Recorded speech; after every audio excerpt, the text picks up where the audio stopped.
Lekcja pod tytułem Wektory w układzie współrzędnych. Jeżeli jeszcze nie obejrzałeś, nie obejrzałaś poprzedniej lekcji na temat wektorów, pojęcia wektora i działania na wektorach, radzę od tego zacząć, a dopiero później tutaj wrócić. No ale tak czy owak, rozpoczynamy tą lekcję. Zaczynamy od pojęcia współrzędnych wektora. Cóż to takiego jest? Otóż pamięta z mojej poprzedniej lekcji, że wektor interpretujemy jako przesunięcie. I dlatego w układzie współrzędnych przesunięcie to możemy rozłożyć na przesunięcie najpierw wzdłuż osi x, a potem wzdłuż osi y. Popatrz, o co chodzi. Tutaj na układzie współrzędnych narysowałem wektor, nazwijmy go sobie wektorem A. I teraz ten wektor możemy złożyć z dwóch czynności, właśnie to przesunięcie wzdłuż osi x, to znaczy zaczynam sobie od początku wektora i przesuwam się wzdłuż osi x do tego miejsca. O ile się przesunąłem, o ile kratek? 8, jak policzysz. A teraz z tego miejsca, teraz już pojadę sobie może innym kolorem, przesuwam się wzdłuż osi y. Przesuwam, aż dojeżdżam do końca wektora. O ile się przesunąłem? O 4 kratki. No jedna kratka to jest 1 oczywiście na osi, może to oznaczę, to jest oczywiście oś x, to jest oś y. No i jedna kratka to jest po prostu 1, to jest oczywiste jak zwykle. A więc wzdłuż osi x przesunąłem się o 8, dodatnie 8, o się pojawią i ujemne, zobaczysz w kolejnych przykładach, bo przesuwałem się w prawo. No i wzdłuż osi y przesunąłem się o 4 dodatnie, bo przesuwałem się do góry. Co to oznacza? To oznacza, że mój wektor A ma następujące współrzędne. Tak to się zapisuje, że wektor A równa się i teraz w nawiasach kwadratowych najpierw podaję tą ósemkę, czyli o ile się przesuwam wzdłuż osi x, przecinek, a teraz czwórkę, czyli o ile się przesuwam wzdłuż osi y. I taką parę liczb, o coś takiego, oto, nazywamy współrzędnymi wektora. A teraz pokażę jeszcze na 3 przykładach, jak te współrzędne będę budował. Kolejny przykład wektora, nazwę go sobie, niech to będzie wektor B.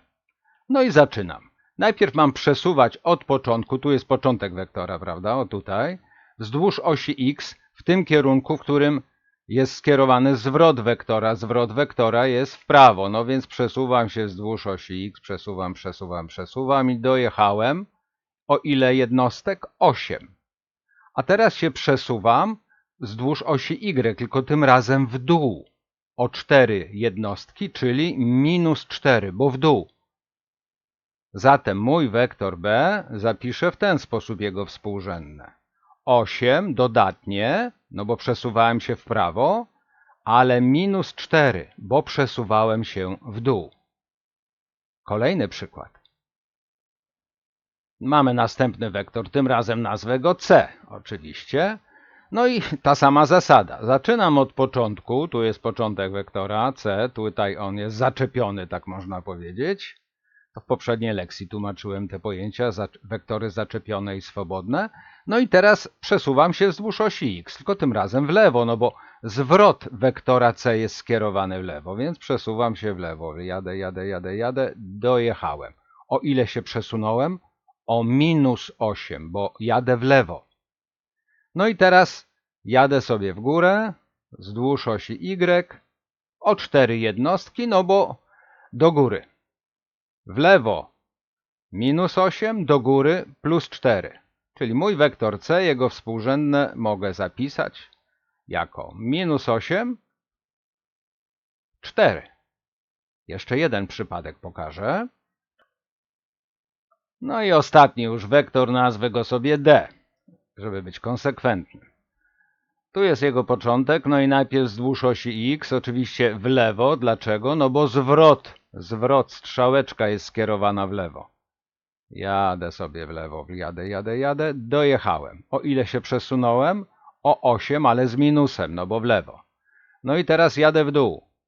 O ile się przesunąłem? O 4, ale z minusem, no bo w dół pojechałem. Tutaj pojechałem w lewo, więc z minusem, a tutaj w dół, więc też z minusem. Zatem mój wektor D, jego współrzędne zapisuję następująco. -8, -4. No i teraz takie podsumowanie Ci pokażę. Popatrz, oto podsumowałem tutaj te 4 wektory A, B, C, D. Tą wiedzę, jaką przed chwilą przyjęliśmy. Otóż już myślę, że widzisz, że współrzędne wektora informują nas, z jakich przesunięć wzdłuż x oraz y składa się dany wektor. Czyli jeżeli widzimy takie współrzędne, to tutaj symbolicznie je zapisałem, to najpierw wykonujemy, jeżeli k jest większy od zera, ta pierwsza wzdłuż osi x, to przesuwamy się w prawo.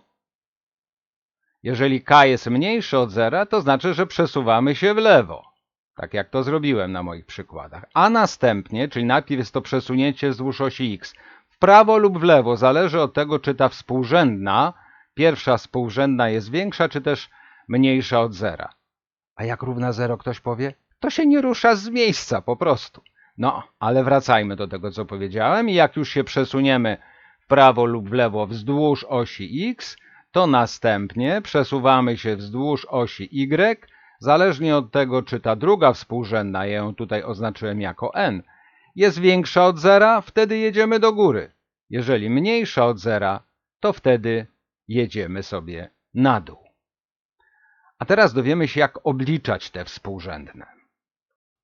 Obliczanie współrzędnych wektora. Popatrz, jeżeli znamy współrzędne początku wektora, które ja tutaj oznaczam przez A, początek wektora, i końca wektora, który oznaczyłem przez B, czyli jeżeli znamy współrzędną x1, y1, x2 i y2, to wtedy współrzędne wektora obliczamy z tego wzoru, te, które przed chwilą ja tymi kratkami sobie wyliczałem, prawda? Natomiast no, nie trzeba tymi kratkami, wystarczy to policzyć z tego wzoru. Zróbmy sobie to na przykładzie tego oto wektora. Tutaj mamy punkt A, pamiętasz, to jest 1, żeby nie było wątpliwości. Oś x, oś y, też żeby nie było wątpliwości. Punkt A to jest początek wektora. On ma jakie współrzędne? Mianowicie to jest -3 oraz 1. To jest koniec wektora. Punkt B, on ma współrzędne 5, 5. Ktoś nie wierzy? Tu jest -3, -3, tu jest 1. Pach, pach, pach, przedłużamy, pach, pach, pach, pach, pach. To są te współrzędne. No chyba takich rzeczy już na tym etapie nie muszę tłumaczyć, prawda? Czyli mam współrzędne punktu A i punktu B. To jest x1, to jest y1. To jest x2, to jest y2. No to teraz patrzę na ten wzór i jak policzę współrzędne wektora AB. Proszę bardzo, AB. No i wypisuję patrząc na ten wzór. Otwieram sobie nawiasik i jedziemy. Najpierw muszę wykonać oto działanie. x2 minus x1. x2 to jest 5 minus x1 to jest -3, więc muszę napisać o tak, -3. I to jest moje pierwsze działanie. A teraz y2 minus y1. y2 to jest 5, y1 to jest 1. No, wykonuję działania. Mam 5, minus z minusem oczywiście daje plus. Rozpiszę to tak po kolei, prawda? A teraz 5 minus 1, no to jest oczywiście 4. No i jeszcze teraz dokończę tych działań. 5 dodać 3 to jest oczywiście 8, 4 pozostaje. No i wyliczyliśmy współrzędne wektora AB. Tą metodą rysunkową, którą omówiłem przed chwilą, oczywiście byśmy do tego samego doszli, bo byśmy porysowali sobie, aha, tu jest 8 kratek, tu są 4 kratki i też dostalibyśmy te same współrzędne. Przy czym domyślasz się, że w zadaniach już nie będzie tak wesoło, że zawsze metoda rysunkowa ci się, że uda ci się ją zastosować. Raczej trzeba będzie stosować ten wzór, więc warto go sobie zapamiętać. A teraz kolejna kwestia, jak już umiemy obliczać współrzędne wektora, to jak obliczyć jego długość? Obliczanie długości wektora. posłużymy się tutaj twierdzeniem Pitagorasa. Zaraz to zobaczysz. Popatrz, znowu mamy taką sytuację. Jeżeli znamy współrzędne początku wektora, czyli jakiś punkt A, tu go zaznaczę, to jest początek wektora A, i współrzędne jego końca, jakiś punkt B, no tu jest koniec, punkt B, to wtedy długość tego wektora AB obliczamy wedle tego straszliwego z pozoru wzoru. Ale on wcale nie jest straszny. Przypomnę tu na boku twierdzenie Pitagorasa. Proszę bardzo, trójkącik prostokątny. O, tu jest kąt prosty, tak na wiarę musisz to wziąć. Oznaczmy sobie boki A, B, C. To co mówi twierdzenie Pitagorasa? Że a kwadrat równa się b kwadrat plus c kwadrat. Czyli żeby policzyć przeciwprostokątną, to trzeba wziąć pierwiastek z b kwadrat plus c kwadrat. Już widzisz? Popatrz na ten wzór, ten straszny. To jest dokładnie to samo, ale pokażę ci to, żeby uwierzyć. Pamiętasz, jak chcemy policzyć współrzędne wektora, to najpierw tak, przesunięcie wzdłuż osi x, a później przesunięcie wzdłuż osi y. Ta współrzędna jest liczona wedle wzoru x2 minus x1. Ta współrzędna jest liczona wedle wzoru y2 minus y1. Przed chwilą o tym opowiadałem. Jeżeli teraz sobie oznaczę to jako bok A, to jako bok B, bok C, tu oczywiście jest kąt prosty, to natychmiast mi wychodzi ten właśnie wzór. To jest dokładnie ten wzór. Bok B ma tą długość x2 minus x1 i bierzemy go do kwadratu. O tutaj to jest, o ten kawałek, to jest b kwadrat. Bok C ma tą długość i bierzemy do kwadratu. O tutaj to jest napisane, prawda? Do kwadratu. No i wyciągam pierwiastek i mam przeciwprostokątną, czyli bok A. A w naszym wypadku ta przeciwprostokątna to jest właśnie długość wektora. Zróbmy to na konkretnym przykładzie. Popatrz, oto mamy pewien wektor. Początek wektora, punkt A, ma współrzędne minus 2, minus 2. Tu jest minus 2 i tu jest oczywiście minus 2. Teraz koniec wektora B ma współrzędne 6 oraz 4. No to teraz posłużymy się wzorem. Długość tego wektora AB. AB. No i liczymy. x2 minus x1. x2 to jest 6, x1 to jest minus 2, czyli tak mamy minus, bo musimy tak odjąć x1. Odejmuję, a teraz wpisuję wartość x1, to jest minus 2. I teraz to wszystko muszę podnieść do kwadratu, dodać, tu przecinek chciałem dać, dodać. I teraz y2 minus y1. y2 to jest 4. Odjąć i teraz y1 to jest minus 2. I to wszystko do kwadratu i cała ta zabawa oczywiście pod pierwiastkiem. No to liczymy. 6 minus z minusem to jest plus, dodać 2 i to jest do kwadratu. Dodać 4 minus z minusem to jest plus, czyli plus 2 i to wszystko do kwadratu pod pierwiastkiem. 6 dodać 2 to jest 8, czyli mamy 8 kwadrat. 4 dodać 2 to jest 6, czyli 6 kwadrat pod pierwiastkiem. 8 kwadrat to jest 64, 6 do kwadratu to jest 36 pod pierwiastkiem. Zrobię trochę więcej miejsca. 64 dodać 36 to jest 100. I jak wyciągniemy z tego pierwiastek to jest 10. I to jest długość tego oto wektora pomarańczowego, wektora AB. Jeszcze jedną rzecz ci pokażę.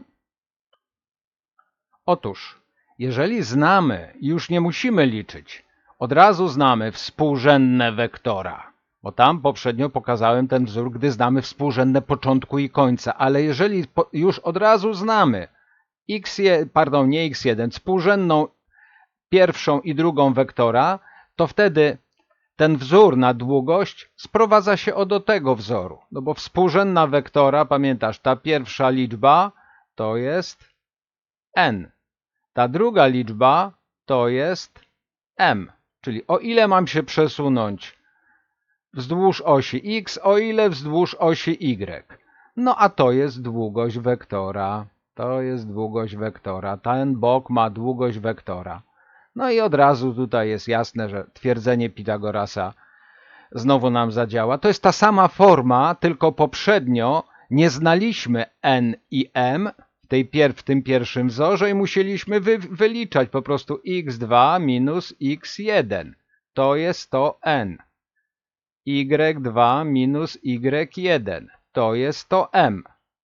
Czyli jeżeli znamy tylko i wyłącznie współrzędne punktu A i punktu B, te współrzędne x1, x2, y1, y2, to musimy się tym dłuższym wzorem posługiwać. Natomiast jeżeli znamy od razu współrzędne wektora, no to możemy się posługiwać tym prostszym wzorem. Ale go zamazałem. Wypiszę go jeszcze raz. Tłumacząc go elegancko zamazałem, a musi zostać w głowie. Ok, krótki przykład. Powiedzmy, że współrzędne jakiegoś wektora u to jest 3 i 4. No to teraz długość takiego wektora. Pierwiastek, pierwsza współrzędna do kwadratu, dodać druga współrzędna do kwadratu. Równa się 3 do kwadratu 9, 4 do kwadratu 16, oczywiście pod pierwiastkiem. Dodaję 9 do 16, dostaję 25, wyciągam z tego pierwiastek i długość wektora u wyszło mi 5. Dobra, to tyle teorii, a teraz zrobimy sobie trochę zadanek. Zadanie pierwsze. Otóż dany jest pewien punkt A o współrzędnych 2, 3, no to wyznaczmy sobie, tu jest dwójka, tu jest trójka, czyli tutaj jest punkt A.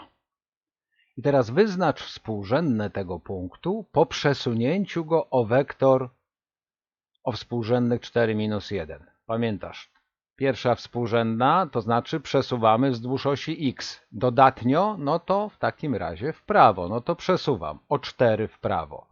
1, 2, 3, 4. Jestem już tutaj. A teraz druga współrzędna, przesunięcie wzdłuż osi y, tylko jest minus, to znaczy, że w dół. No to przesuwam się w dół o 1. I w tym miejscu jest punkt A', który uzyskaliśmy po przesunięciu o ten wektor A. No mógłbym narysować ten wektor A, narysujmy go sobie. O, to jest wektor A. Tak to robimy graficznie, a jak to obliczeniowo zrobić? No bo tak naprawdę zazwyczaj będziesz musiał coś policzyć. Musiała. No zapiszmy sobie to dodawanie. Punkt A dodać wektor A. Czyli współrzędne punktu A 2 i 3 dodać 4 minus 1. Jak to robimy? Pierwsza współrzędna dodać pierwsza współrzędna, czyli 2 dodać 4, przecinek. Druga współrzędna dodać druga współrzędna, czyli 3 dodać minus 1. Policzmy. 2 dodać 4, 6. 3 plus z minusem daje minus, czyli tutaj mamy 3 minus 1, czyli ostatecznie 6, 2. I to są współrzędne punktu A'. 6, 2. Sprawdźmy, czy to prawda. Punkt A', no rzeczywiście tu jest 6, a teraz tu sprawdźmy. No i rzeczywiście tu jest 2. Obliczenia się udały. Zarówno metodą graficzną, jak i tą obliczeniową dostaliśmy ten sam wynik. Następne zadanie. Drugie zadanie.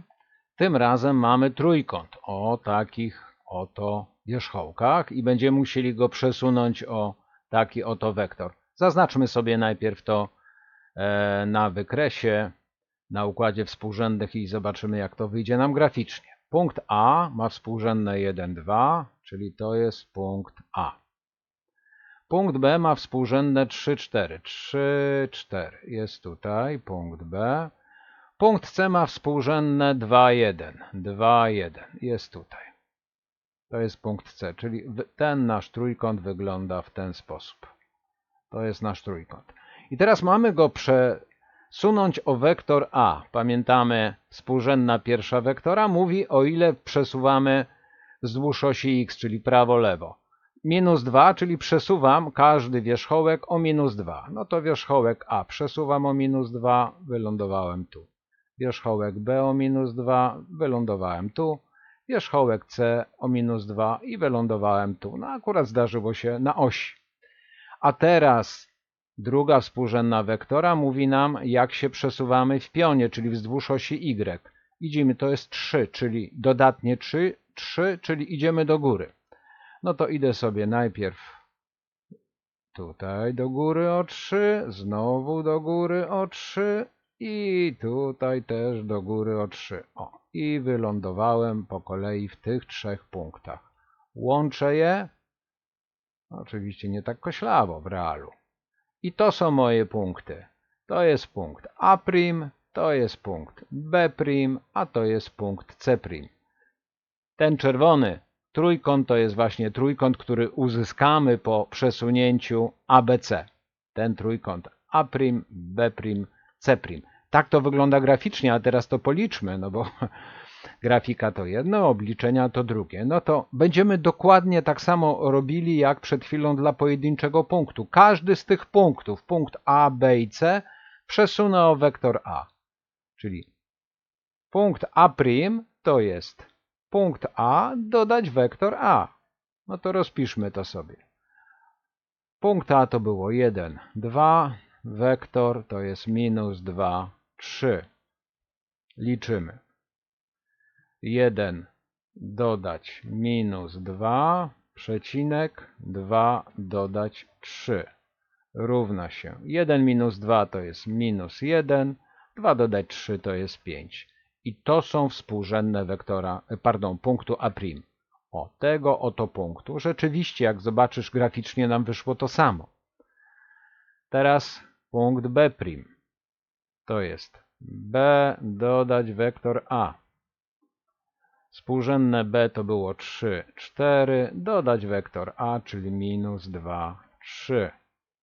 I to jest równe 3 dodać -2, przecinek, 4 dodać 3. I to się równa 3 plus -2, czyli 3 minus 2 to jest 1, 4 dodać 3 to jest 7. To są współrzędne wektora B'. Jak popatrzysz tu na rysunku, dokładnie to samo nam wyszło. No i C' to jest punkt C dodać wektor A. Punkt C to jest 2, 1. Wektor A to jest -2, 3.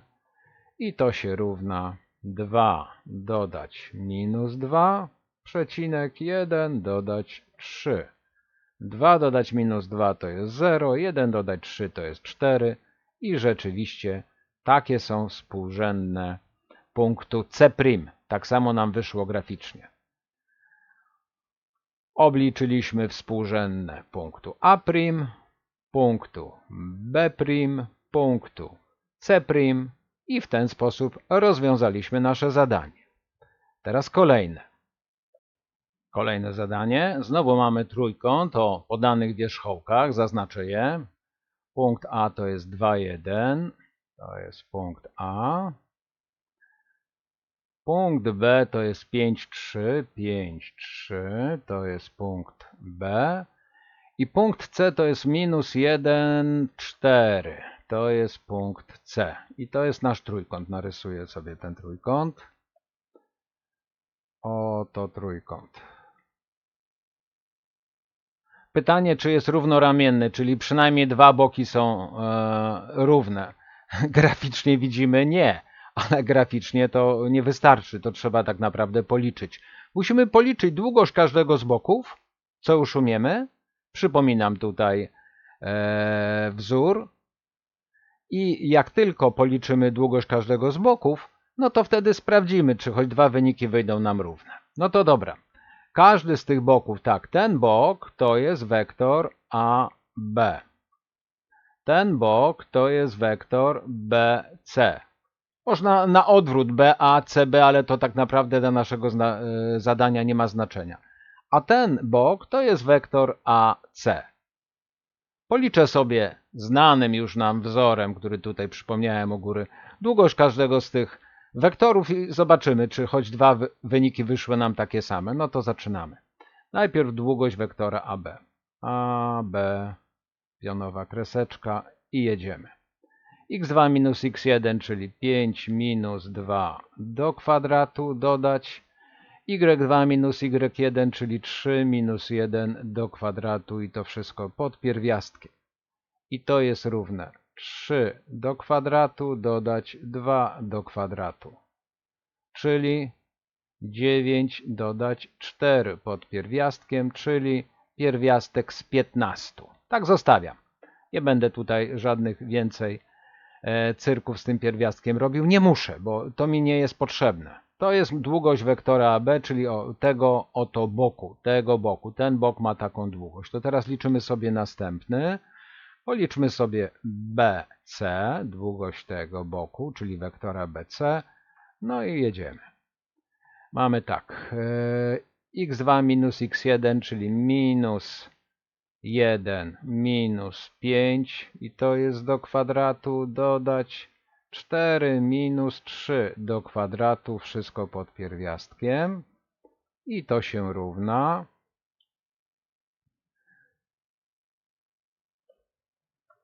minus 1 minus 5 to jest minus 6 do kwadratu, dodać 1 do kwadratu, czy od razu, bo 4 minus 3 to jest 1, ale napiszę, wiadomo, że wyjdzie 1. Czyli mamy minus 6 do kwadratu to jest 36, 1 do kwadratu to jest 1, czyli w sumie jest 37 pod pierwiastkiem. I to jest długość BC. Jeszcze zostało AC. Już widzimy, że to nie będzie trójkąt równoramienny, no ale trzeba policzyć do końca. AC, czyli x2 minus x1. Mamy 2 minus minus 1 do kwadratu, dodać 1 minus 4 do kwadratu pod pierwiastkiem. Równa się 2 minusy to jest plus, czyli 2 dodać 1 to mamy 3 do kwadratu. 1 minus 4 to jest minus 3 do kwadratu i to wszystko pod pierwiastkiem. W sumie mamy 9 dodać 9 pod pierwiastkiem, czyli pierwiastek z 18. I to jest długość tego boku. Jak widzisz, pierwszy bok ma taką długość, drugi taką, a trzeci taką. Żadne dwa nie są równe, więc na odpowiedź, czy ten trójkąt jest równoramienny, odpowiadamy nie. I ostatnie zadanie. Tym razem pytanie, czy dwa wektory, gdzie mamy podane ich współrzędne, wektor A i wektor B, mają taką samą długość? No to trzeba ją po prostu policzyć i porównać. Przypomniałem wzór na długość wektora, no to policzmy długość wektora A. Długość wektora A. Posługuję się oczywiście tym wzorem. No to mam tak, pierwiastek z n kwadrat plus m kwadrat. Przypominam, to jest n, to jest m. n, m. n do kwadratu to jest 1 do kwadratu. m do kwadratu, to oczywiście plusika, to mamy pierwiastek z 3 do kwadratu. To wszystko pod pierwiastkiem. I to się równa. 1 kwadrat to jest 1, pierwiastek z 3 do kwadratu to jest 3 i to pod pierwiastkiem, czyli pierwiastek z 4, czyli 2. No a teraz długość wektora B. Tym razem pierwsza liczba to jest n i druga liczba to jest m. Tym razem źle się wypowiedziałem. Tutaj, jak widzisz, zamieniły się troszeczkę te pierwiastki pozycją. Poprzednio pierwiastek był na pozycji m, a teraz minus pierwiastek na pozycji n. Stąd to moje tym razem. No ale nie zmienia to faktu, że trzeba policzyć. Czyli jedziemy. Pierwiastek i najpierw n do kwadratu, czyli minus pierwiastek z 3 do kwadratu, dodać m do kwadratu, czyli 1 do kwadratu. Minus pierwiastek z 3 do kwadratu to jest po prostu 3. Dodać 1 do kwadratu to jest 1. Czyli pod pierwiastkiem mamy oczywiście 4, czyli 2. W obu wypadkach długość wektorów, zarówno wektora a, jak i b, wyszła nam taka sama, równa 2, więc na pytanie, czy mają taką samą długość, odpowiadamy tak. To było ostatnie zadanie, zatem koniec tej lekcji.